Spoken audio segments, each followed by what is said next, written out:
This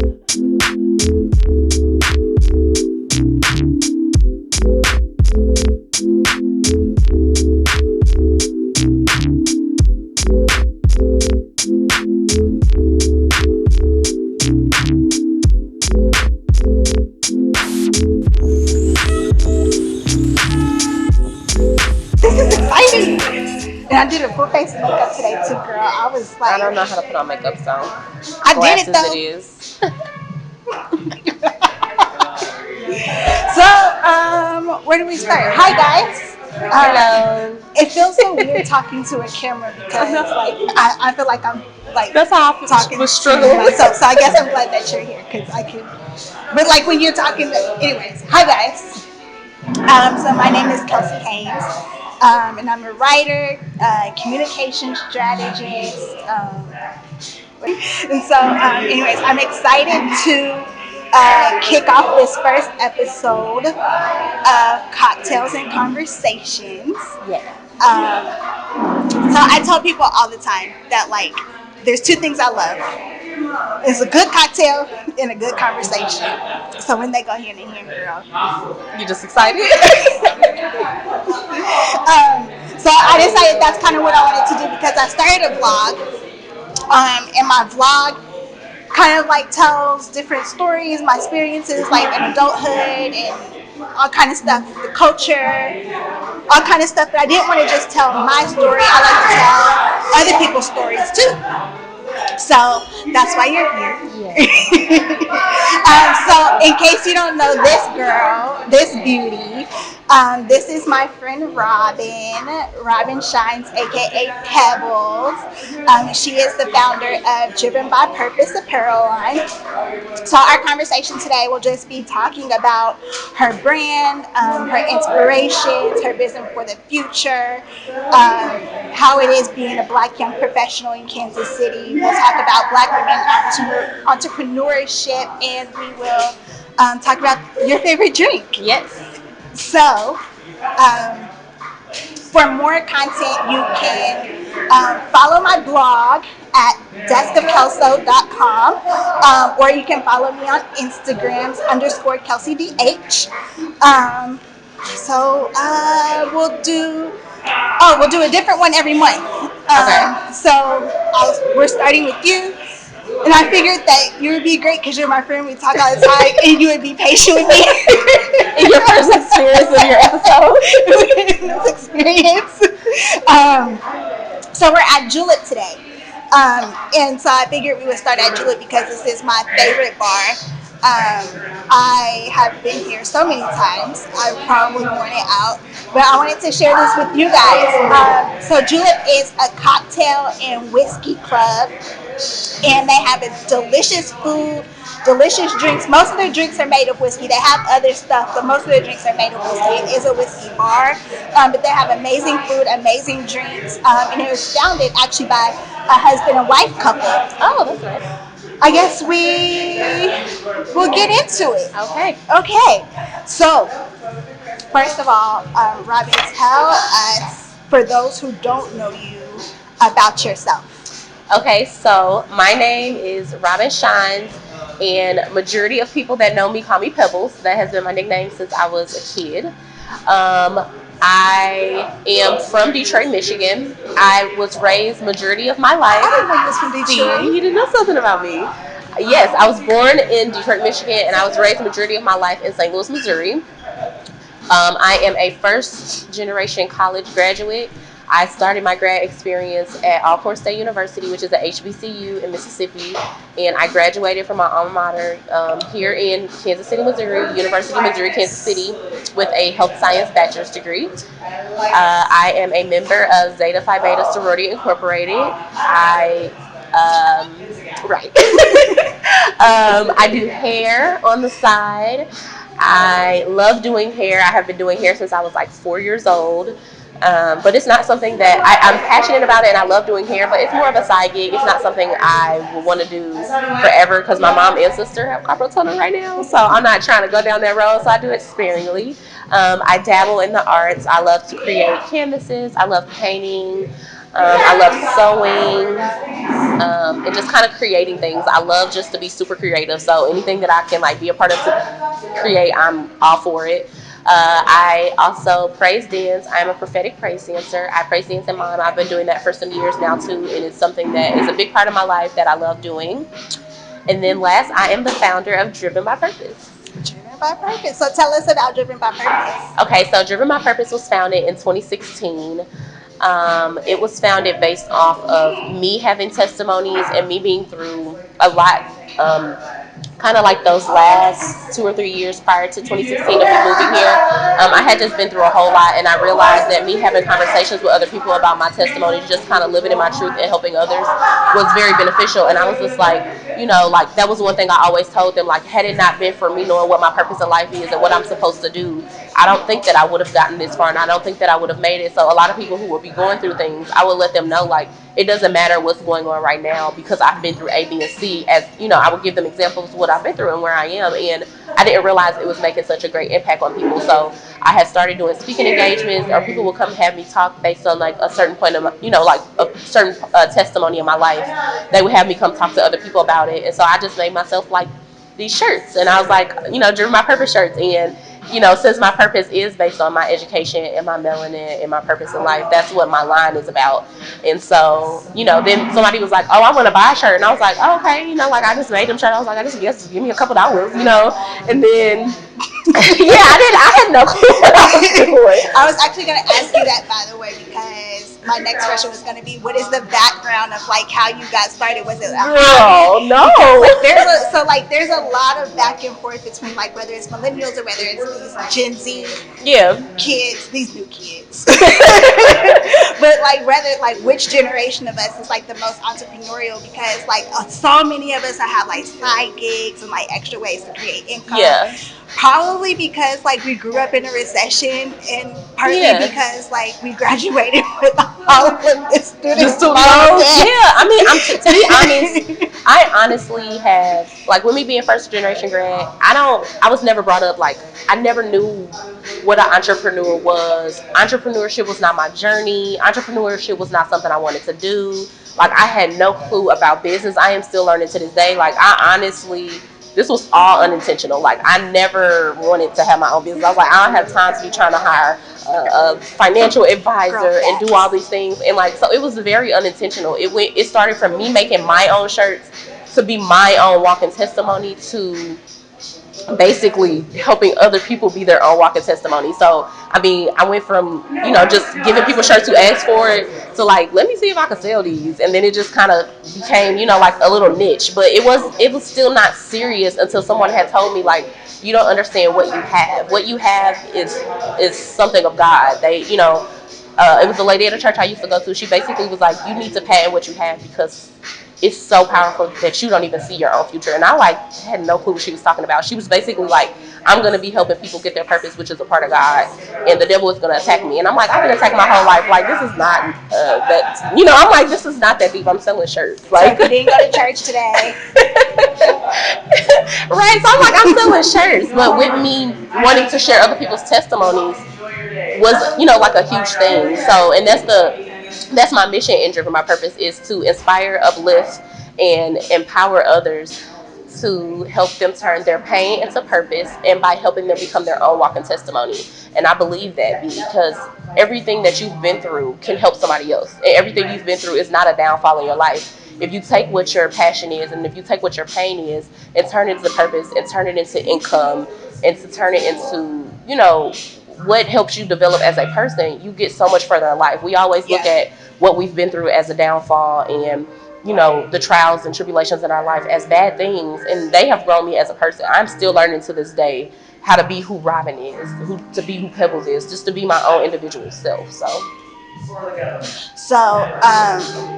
what is your walking testimony? Oh gosh, I was ready for that. So let me see. I have so much that has happened in my life. I would say kind of the foundation of Driven by Purpose would be, I started my journey at Alcorn State University as a first generation grad student. Literally was not supposed to go to that university. They gave me the max amount of out of state grant money like 3 days before graduation. So I was just kind of like drop everything to go. Like my daddy was like, "Well, you want to go to school? Like, you better go to where they go give you the most money because I ain't got no money for you." I mean, it's hard to say, but my parents didn't save up money for me, and college was not something. I'm a Quick Trip kid. I don't know if people know what Quick Trip is, but my dad's a manager at Quick Trip. He's like, "You just go be a manager," and I'm like, "I don't want to do that. I want to be in healthcare." Yeah. So I went to Alcorn and I learned so much. I was homeless at one point in time there. I was in nursing school there. The nursing school that I went to went through accreditation, and they ended up changing the syllabus like right before we were supposed to graduate. And I got until like graduation day, went through the grievance process with student affairs, and like a lot of things happened that were not supposed to happen. But when reality hits you and you understand who has your back when it comes to universities, it's hard to say that Black people are going to have their own backs. It's like, I know you're being done wrong, but I can't help you, but I can try to help you under the table. But then when what I learned from going to UMKC is my teachers will lose their job for me being done wrong. So, I mean, long story short, basically, I was not able to graduate nursing school, and I didn't know that until the day of graduation. From going to student affairs, going through the grievance process, showing them my syllabus and things, and people who are close to me know that has been my passion since I was a kid. I've always said since I was little, like, oh, I'm going to be a lawyer and a nurse for the elderly population. Like, my passion is geriatric psych. Like, I love crazy old people. That's really bad to say, but that's just something that I've always wanted to do, and I just did not understand why that happened to me. And on top of the fact that the 2 years I was in nursing school, I was a CNA also, and I went home for a break, and I wasn't even supposed to be at my job that day. I was helping on another floor, and a lady fell. Wasn't even my client, and all the nurses pinned it on me. Well, I didn't even know that they were gonna pin it on me. I just told the truth. I'm like, I went in the room, I turned around to wipe her, like to get the towel and soap and stuff to wipe her up, and she fell on the floor. There was no mat on the floor, no bed alarm, no batteries on the bed alarm, but they did all of that when the ambulance came. Hurry to put the mat on the floor, put batteries in the bed alarm, just kind of like some under the table stuff. And I was fighting an elderly neglect case the whole 2 years I was in nursing school. The day that I sat down for my comprehensive exam, I got the news that I passed the case after saying I was charged and appealing to that. So I was just like, oh, I got this in the bag.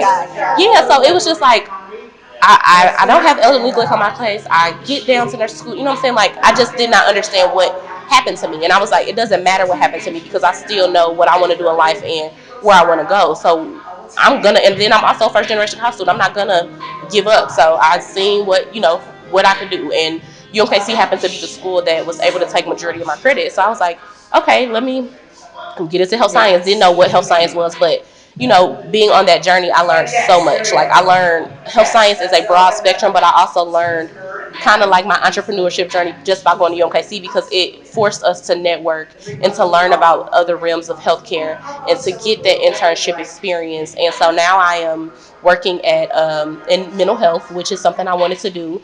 And so I've had the experiences that I want, so my resume will be long, and I will be applying to nursing school again, and I'm gonna kill it. So, cheers to that. Yeah.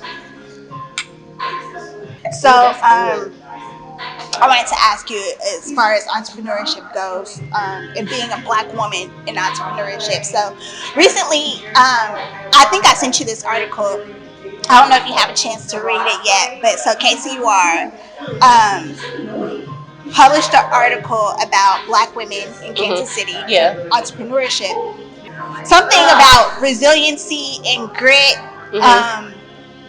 and pretty much how there's like a boom, I guess, in Black woman entrepreneurship in Kansas City. And so what kind of stuck out to me was the fact that, first of all, Kansas City is becoming more welcoming to minorities in entrepreneurship. Always been known as an entrepreneurial kind of like hub. There's a lot of entrepreneurship and innovation happening here in the city, but a lot of it doesn't necessarily come from us. So what has your experience been being a Black woman in entrepreneurship in Kansas City? Okay. So my experience initially was a little bit, it went from like sweet to sour. Like, so I was in college, so my entrepreneurship journey, like I was dealing with people who were in college, so I ended up connecting with somebody that was in I'm gonna say arts. I don't know what that degree is called. Design, business design, or something like that. He created. I met a friend. His name is Aaron Cecil, and he created my logo for me. And one of my friends was like, I was like, I want a logo made for my Dream My Purpose stuff. So when I go speak, they could put my little logo up, and I could have it on my shirt. I was just trying to be cute, not entrepreneurial. And I mean, he sat down with me and heard about how I started Driven My Purpose and what I wanted to do with it. And he was like, oh, I'm down for this. Like, he was so diligent. I am a difficult person because I have a vision, but I can't tell you how to get there. I just want you to figure it out. I mean, so my logo is hand drawn. Like, he was like, I mean, to the curl in the hair, I was like, erase that curl. That's a little different than my fro, because I used to have a fro before a lock. So it was fun at first. I was making connections within the school I went to, graduating from college and being a transplant from Kansas City.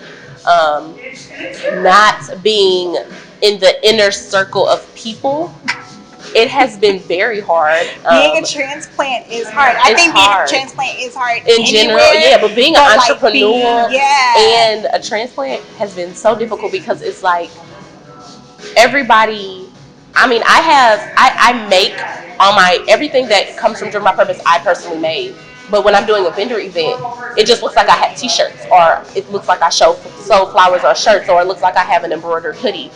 If people don't realize, if you just stop by and listen to me and hear what I have to say, this is a line, and this is what it stands for, and this is what the purpose of it is. I'm just not making T-shirts that say "Black Girl Melanin Poppin'." Right. And so everybody's doing a little bit of everything. So some people don't give me the chance today because they're like, "Oh, we already have somebody like you," or "We already have something like that." And no, you don't. You have not heard me speak. You have not heard where I'm coming from. Yeah. You have not heard my story, because this is a line of clothing. This is not just T-shirts. Granted, I do custom things for people, but that is not what this is for. And so it's a little bit difficult because people know each other that are from here, and everybody's an entrepreneur here, like you said. And I mean, where my passion comes from for Dream My Purpose is that I initially, like I told you at the beginning, this was not a journey that I even wanted to partake in. This was not where I wanted to go with it. So I'm learning to network more and to be to try to find the group of people I need to be in contact with to be able to make my business go further, because the people I feel like I'm come in contact with are not my audience. I feel like that's not who Driven My Purpose is for, so they don't get it. So I've learned to network more, and I try to go to networking events more and try to make contact with more people and try to get myself out there and talk a little more, which is a little bit uncomfortable. So it's been hard, but I would say this last year maybe it's growing, and I'm learning what to do and what not to do and where to go and where not to go, and I'm learning to target, like what a target audience is and where to target myself and my business instead of just trying to be a part of something. So what is your target audience? Okay. So my target audience is youth, preteens, and young adults, which is 18 to 35. And I chose that target audience because that is a time in your life where it is pivotal to know where you're going, in your life. So when you're in high school, you're needing to know whether you're going to choose a trade or go to college. When you're in college, you're needing to know, is this major that I chose a good major for me, or am I doing it for money, which you may have not figured that out yet until you graduate college and then get more student loans. And then when you're in your 20s, almost in your 30s, you're still growing in life and you're trying to understand where you're going. You've now had so many trials and tribulations and so many things that have happened wrong in your life that you're like, dang, I need to know whether I need to go right or left. And I want people to know that no matter what you've been through, that you need to take your pain and you turn it into your purpose, and you take your passion and your talents and the things that you are good at, your crafts, and you turn that into purpose, so you can be able to make not so much income, just so you can know what direction you need to go into your life. I don't want people to think that anything that has happened bad in my life that it's going backwards. Sometimes that catapults you. Yeah, like and I've learned from my life experiences that had I just kept going, or had I looked at that like, oh, this was a lesson, this is what I need to do next. I mean, we bump our heads so many times. You end up going backwards instead of constantly going forward. So my goal is for people to share their testimonies, and for people to understand that your testimony is a part of your life, and your testimony is what is going to lead you forward to be greater than you could ever imagine. So Driven by Purpose is more than just shirts, though. It's way more. It's more than just shirts. But how do you see your brand? It's a testimony. It's so many different things. But how do you see your brand expanding in the future? So in the future, I feel like I don't think big enough. Like I have conversations with people and they're like, you got to think bigger. You got to think bigger. You got to think bigger. And I still feel like I don't want to say I don't know how big I can get or how big driven by purpose can get. I mean, because I have a plan and I have a business plan now and things now that I'm, learning about business. But I mean, just something so little as making a connection with somebody can turn it in a second. And so I do foresee having a mentorship program to be able to make those connections with people because, like I said, I have multiple testimonies that have happened throughout my life that I can help any one person. So I do see a mentorship program in the future.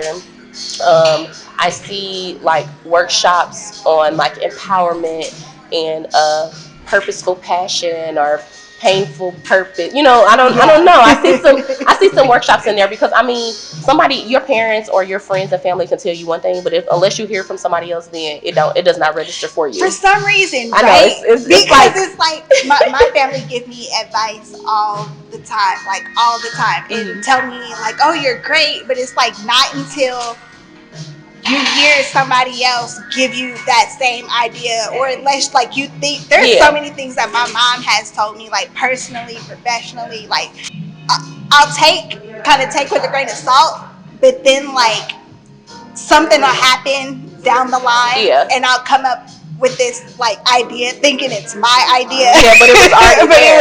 It's just there. Those little bitty seeds that are planted. And I find it better not to listen to family and friends unless I'm coming to you for advice. Only because I know that I have such strong opinions about things.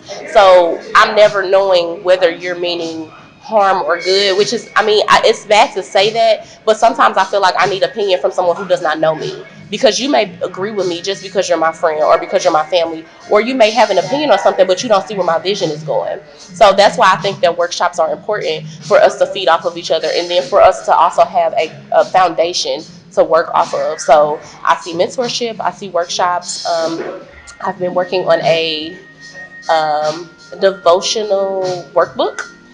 So not so necessarily, I mean, because I know that everybody doesn't believe in God, but they believe in a higher power, but that's what I believe in. So taking just little bits and pieces for inspiration and then turning it into a workbook. So you kind of like a diary.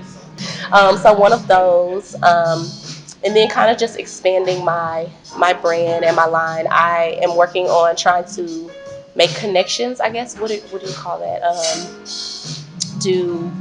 Like working together with other people. Collaborate, girl, yes. I want to work on some collaborations, and I want to start doing motivational speaking and mentoring again. I used to mentor just based on word of mouth, but I do want to work on mentoring, and then I want to start doing motivational speaking engagements and public speaking engagements because I have a lot to say and a lot to share, and that's something I'm very passionate about, and I just like to talk. So if y'all haven't noticed, I just will keep going, and I'll be like, you gotta stop me. So, and some people just, they just need to write my nuggets down. That's one of the reasons why this started, right? That's one of how I came up with this idea, because I like to talk. I'm the biggest introvert. Don't really, but I love to talk. Yeah, that's how I am. When I get to know you, it's like I don't like meeting new people, but when girl, you my friend now, bitch. And then it's like you can never shut me up.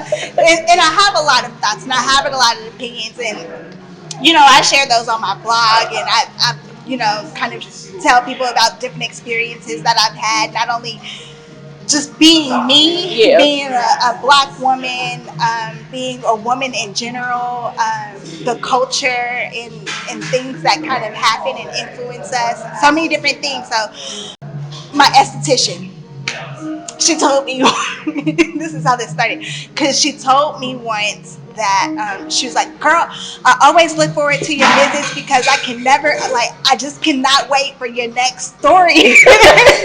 And she was like, you should write a book. And I was like, I'll blog. And I think eventually I want to write a book. Yeah, that's how I am. I'm like, eventually I want to write a book.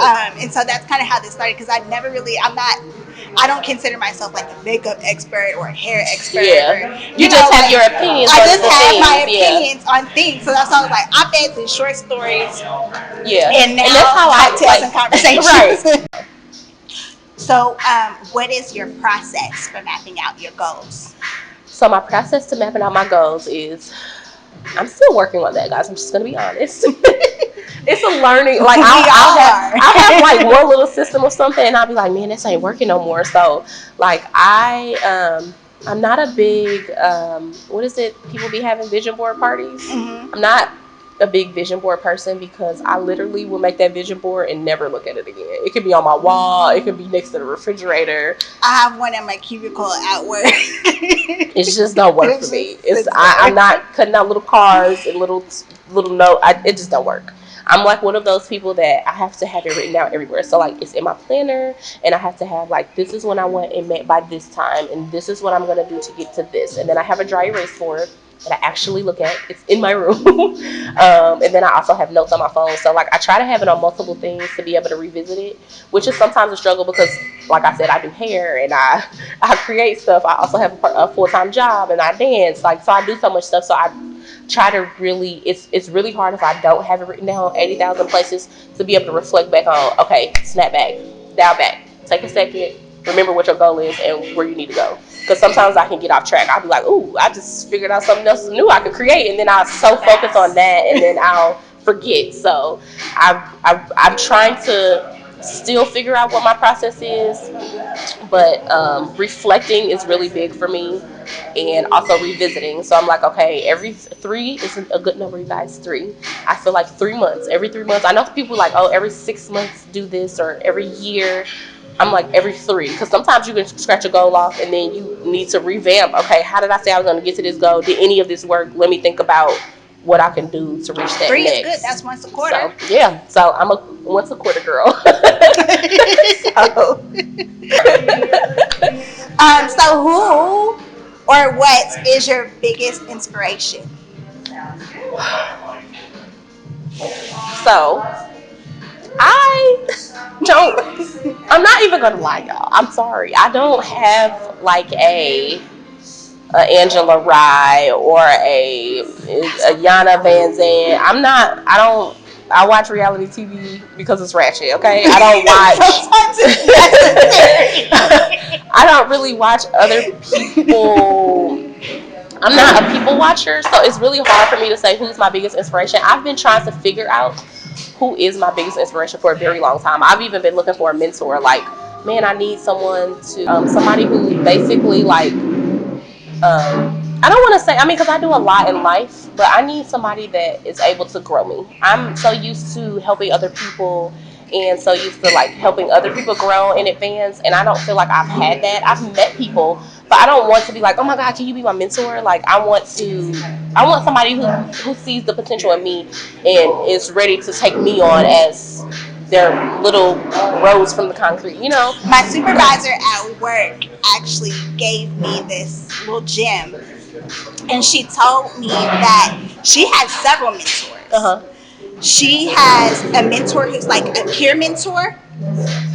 She has a mentor who is like she looks up to and who has been where she's been and is able to like help to guide her, Yeah. like as she makes plans for her future. And she has several mentors that meet like certain aspects of her life. Yeah. And I don't think I've met one. There was a lady I had met at she was the one who like kind of told me like driven by purpose is way bigger. She was my mentor semi, but I'm one of those people that believe in no matter where I am in life or what I'm doing, if you give up on me, then you're not meant to be for me. People are in your life for a reason. Yeah. So back to the question, who is my biggest inspiration? I don't have one. I mean, I honestly don't. I don't. I want to. What inspires you? Helping people inspires me. Those who know me know that I am so loving, and if you are my friend, honey, it's ride or die. It's do I need to pull up, or what is the problem? Do you know her, and who is she talking to? Period. Like, so So if you're my friend, we good. But I have a problem with, I don't want to say trusting. It's just like I'm good at discerning spirits. So if you if you like, if your spirit is off, or I feel like you won't, you know what I'm saying? Like I'm just like, I can't really fool with you like that because I'm so protective of my environment and my space. So, but helping people inspires me.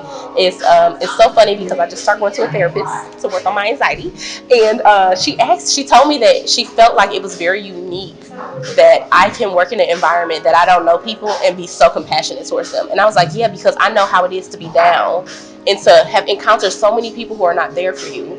And so I want to be that person to be like, oh my God, you're my saving grace. Okay. Okay, so what's your favorite drink? So my favorite drink is so basic, honey, because I am a rum drinker. I love rum and pineapple juice. But coming to Julep, this thing right here is so good. So what is that? This is a black flower. It's somebody's birthday. Yes, it is. Okay, so it's called Black Flower. It has JTS brown bourbon, fig, vanilla, lemon, and aromatic bitters. But take out the fig and vanilla and add pineapple syrup because that's what I did because I love pineapple.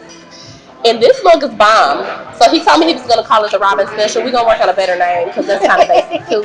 But this is basically the black flower drink without fig and vanilla and added pineapple syrup. And it is amazing. I've been trying to savor it, but I'm probably just going to get another one, y'all. I had a garden and gun.